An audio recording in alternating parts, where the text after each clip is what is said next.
हमारे साथ पवन खेड़ा साहब हैं, कांग्रेस के प्रवक्ता हैं, नेता हैं, और इस जीत में कहा जाता है कि इनकी जो ब्रेन स्ट्रोमिंग वाली स्ट्रैटेजी थी ना, वो भी बहुत काम आई है। पवन जी, स्वागत है आपका।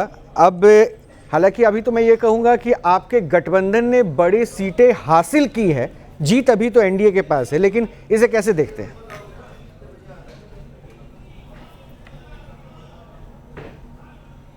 देखिए, जीत के पैमाने क्या हैं। एक आदमी जो अपने आप को भगवान का अवतार बोलने लग गया और वाकई मानने लग गए कि भाई मैं तो बायोलॉजिकल नहीं हूं, ऐसे व्यक्ति का घमंड थोड़ा टूटना जरूरी था। और कोई भी प्रधानमंत्री इस देश का, बड़े बड़े प्रधानमंत्री हुए हैं, अटल जी हुए हैं, नेहरू जी हुए हैं, सब हर पार्टी के प्रधानमंत्री हुए हैं, किसी में ऐसा घमंड हमने नहीं देखा। तो नंबर एक, नंबर दो, अभी इनकी मेजॉरिटी अपने आप तो आई नहीं है। अब कल क्या होता है देखते हैं। कल हमारी बैठक भी है, कल की बात तो कल ही करेंगे। लेकिन एक ब्रेक लगी, जिस तरह से संविधान के साथ खिलवाड़ होने की चेष्टा हो रही थी, नियत बनाई जा रही थी, जिस तरह से 10 साल आपने लोगों को अंधकार में रखा, मूर्ख बनाने की कोशिश की, आज जब अयोध्या जैसी नगरी में, अयोध्या जैसी पार्लियामेंट कॉन्स्टिट्यूएंसी में भारतीय जनता पार्टी हारती है, ये संदेश देश की जनता ने बड़ा स्पष्ट दिया है। मैं उम्मीद करता हूं कि ये संदेश सही लोगों को सही ढंग से पहुंचा होगा, क्योंकि आवश्यक है इनके लिए समझना कि इस देश को आप धर्म के नाम पर मूर्ख मत बनाइए, नहीं बनेंगे। हमारा धर्म, हमारी संस्कृति बहुत बहुत शतकों पुरानी है, हजारों साल की संस्कृति है। उसमें आकर कोई इस तरह से दुरुपयोग करे धर्म का और बार बार धर्म को खतरे में बताया, अरे आपकी वजह से धर्म खतरे में आ सकता है, वैसे नहीं है खतरे में धर्म। तो पवन जी, मतलब अब तो राम मंदिर दर्शन करने जाएंगे ना, अब तो जीत भी मिली, अच्छा परफॉर्मेंस भी रहा। अरे हमें कोई रोक सकता है? मुझे एक बात बताइए, मंदिर जाने के लिए क्या न्योता चाहिए होता है? कोई ठेकेदार बन के कहे साहब मैं न्योता भेज रहा हूं, आइए। आप कौन है भाई न्योता भेजने वाले? मेरे और मेरे भगवान के बीच में जो रिश्ता है, उसमें मुझे कोई दलाल की जरूरत तो नहीं है ना। मैं जाऊंगा जब मेरे को जाना होगा। मैं तो कई मंदिरों में जाता हूं, देख लीजिए मेरे हाथ में कितने ये सब है, रखते हैं, हमारी श्रद्धा है। मैं अपने हनुमान चालीसा को अपने दिल के पास रखता हूं, लेकिन मैं इसको राजनीतिक, इसका दुरुपयोग करने लग जाऊं तो वो गलत होगा, वो लोकतंत्र के लिए हितकारी नहीं होता। अच्छा, तो पवन जी, लेकिन जीत तो जीत होती है, और एनडीए तो ये कह रही है कि भाई हमारी तो सरकार बन रही है, 3rd time Modi ji PM होंगे, रिपीट कर रहे हैं। तो लेकिन आप जो सोचे थे, इस बात से खुश है कि बीजेपी खुद मेजोरिटी में नहीं, इस बात से खुश है? देखते हैं।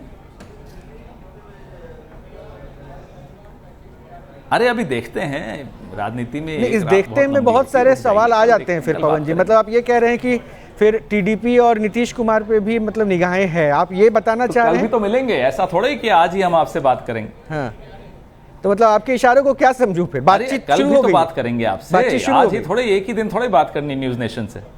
अच्छा, तो पवन जी, मेरा इशारा बड़ा स्पष्ट है कि न्यूज नेशन से कल भी बात करना चाहता हूं मैं। बिल्कुल सर, बिल्कुल करेंगे, कल भी करेंगे, और अभी से मैं आपको आमंत्रण भी दे रहा हूं। लेकिन एक बात ये बता तो दीजिए, ऐसा कुछ हुआ है क्या? क्योंकि सोशल मीडिया पे मैं पढ़ रहा था नीतीश कुमार को डिप्टी पीएम तक का ऑफर दे दिया गया है, ऐसा कुछ है क्या? मतलब चर्चाएं क्यों आ रही है? जरा इसको अगर आप उस पर थोड़ा सा पर्दा हटा के बता दें। कल तक रुकिए, कल बात करते हैं इस पर।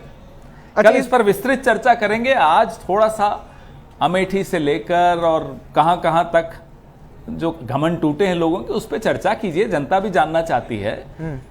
उत्तर प्रदेश, जहां से प्रधानमंत्री चुनाव लड़ते हैं, प्रधानमंत्री का विक्ट्री मार्जिन कितना है? 1.5 लाख का। राहुल गांधी का कितना है? ये सब तुलना करिए, आनंद आएगा आपको भी। वो सारा कुछ चल रहा है सर, टीवी स्क्रीन पे भी चल रहा है और ये दिख भी रहा है, इसलिए तो मैं आपसे जानना चाह रहा था अब आगे क्या।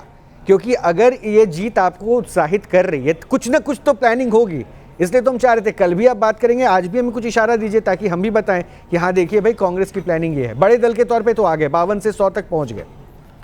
देखिए, ये लोकतंत्र में कोई स्टैटिक नहीं होता, हर चीज डायनामिक होती है। रिश्ते भी डायनामिक होते हैं, स्थितियां भी डायनामिक होती हैं, बदलती रहती हैं। तो रुकिए ना आप, थोड़ा कल तक रुकिए। अच्छा, तो एक सवाल का ये जवाब दे दीजिए, नीतीश कुमार तो साथ में थे, उन्होंने घटक दल, ये जो इंडिया गठबंधन बना, उसके जनक माने गए, और कुछ जो आपके साथ थे उनको लगा कि इस बार जो है फिर से उसी लहर में, और वो बीजेपी में आ गए, उनको कोई संदेश देंगे क्या? उनके लिए दरवाजे खुले हैं क्या?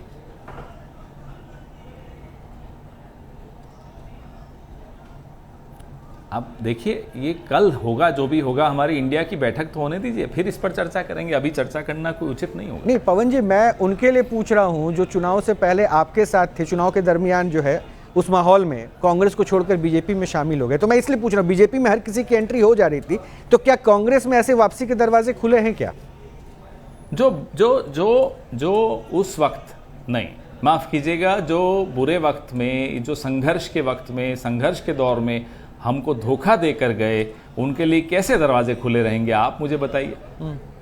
हमारे वर्कर, हमारे नेता, हमारे कार्यकर्ता, हमारे राहुल गांधी, हमारे खड़गे साहब, हमारी प्रियंका जी इतनी मेहनत करें, पसीने बहाएं, 4-4 हज़ार किलोमीटर पैदल चलें, तो क्या आपको लगता है कि ये उचित होगा ऐसे लोगों को वापस पार्टी में लेना जिन्होंने हम सबको धोखा दिया हो? माफ़ कीजिएगा, बिल्कुल दरवाजे बंद हैं उनके लिए।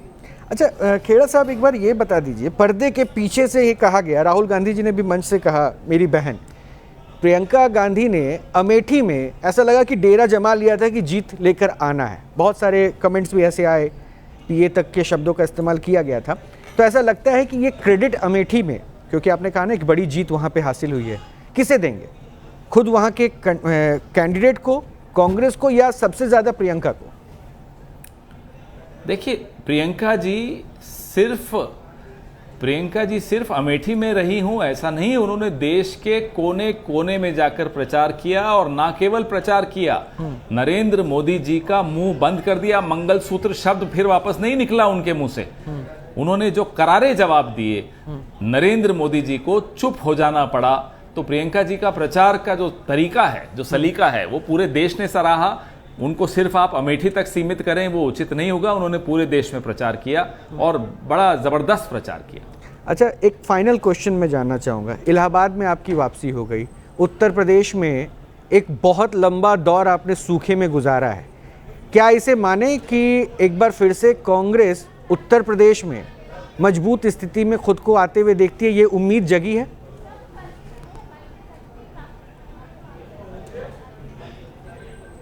बिल्कुल पूरी उम्मीद है। हम लोग अभी गठबंधन में हैं। हमारे गठबंधन में हम लोगों ने मिलकर बड़ा अच्छा चुनाव लड़ा और गठबंधन को उसका नतीजा भी मिला। तो नाउम्मीदी तो भाजपा में है, हमारे गठबंधन में तो पूरी उम्मीद है। नहीं सर, वो जोश और जश्न की तस्वीरें जो देख रहे हैं, प्रधानमंत्री जब पहुंचे तो ऐसा लग नहीं रहा कि वो नाउम्मीद है। वो तो कह रहे हैं जीत जीत मिली है। एक सीट से अटल जी की सरकार गिर गई थी और यहाँ तो हम फिर भी 290 पर पहुंचे हुए। मैं एक बात बताऊं, अगर इनकी सबकी मिला के 200 सीटें भी आई होती ना, तब भी ऐसा ही जश्न होता, क्योंकि इनको इवेंट मैनेजमेंट के अलावा और कुछ आता नहीं है। इवेंट करने आते हैं इनको, बस ये हंगामा कर दो, तूफान मचा दो, लोगों को मूर्ख बना दो, ये करने दो, इनको कोई फर्क नहीं पड़ता। देश ने जो करना था कर दिया।